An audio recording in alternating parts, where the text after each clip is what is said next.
That again, Terry? Wait a minute. I did. I heard it just now. You did it? No, Yeah. it'll be a psh. I heard We that. just heard it. Yeah, Oh. because it stopped. You guys are musicians. Right You at don't hear 120. nothing. 120. Put a big speaker next to me. I hear that. So Okay, at so 120 what? 120, the air 20 governor PSI. cutoff valve should blow off. That. Psh, Okay. and that did that on both your guys' rigs. Okay. Okay, now that I built up pressure, I'm going to release the brake.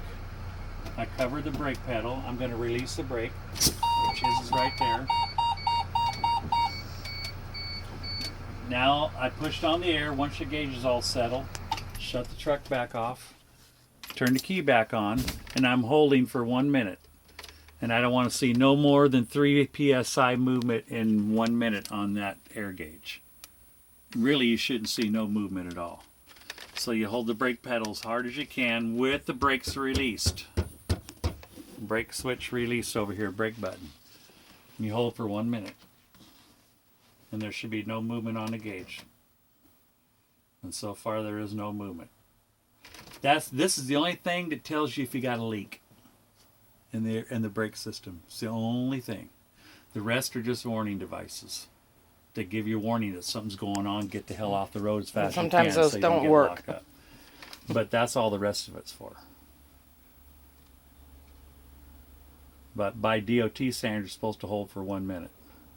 So I'm just going to abbreviate that a little bit. Okay, so we did 1 minute. Now I'm going to pump the brake pedal down, and at 60 or above, the warning light or buzzer, low air warning light or buzzer should come on at 60 or above.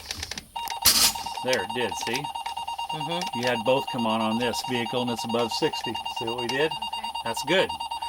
That means if you hear that, there's still air in the system, but if you're driving down the road and all of a sudden you hear that, you're going, holy shit.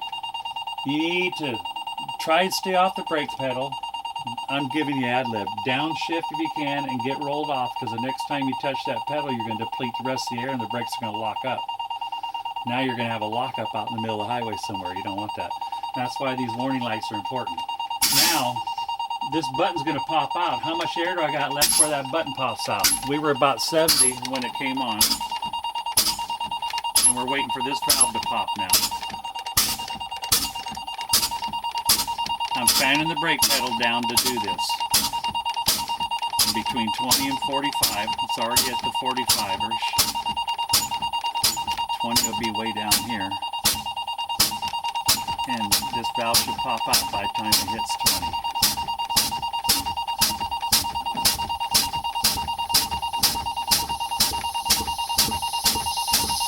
There it is right there, right at 20. So that's good. So what does that mean exactly? That means that between 70 when your warning light came on and 20, the brakes locked up. You got air in the system still. But if you have to hit this brake pedal, that 70, if you got a leak, the 70 will go, and it's going to go quicker. That's telling you when this valve is going to pop out. So between then, what we do is we hold this valve so it doesn't pop out. Now I can use my brake pedal a little bit and try and get off the side of the road, because I don't want this valve to pop out, because there's still air. It's going to feel like it's going to lock up. it's going to lock all your brakes up. You're going to be in a skid mode now. You're going to be locked up in the middle of the highway somewhere. Your goal immediately, if that warning light comes on, is to start getting yourself off to the shoulder somewhere as fast as you can. Find somewhere to go when you only get about 30 seconds to do all this. And that's what it takes to do it. If you hear that buzzer come on or light, immediately look for a spot and cover this valve, because you're trying to protect it from popping out.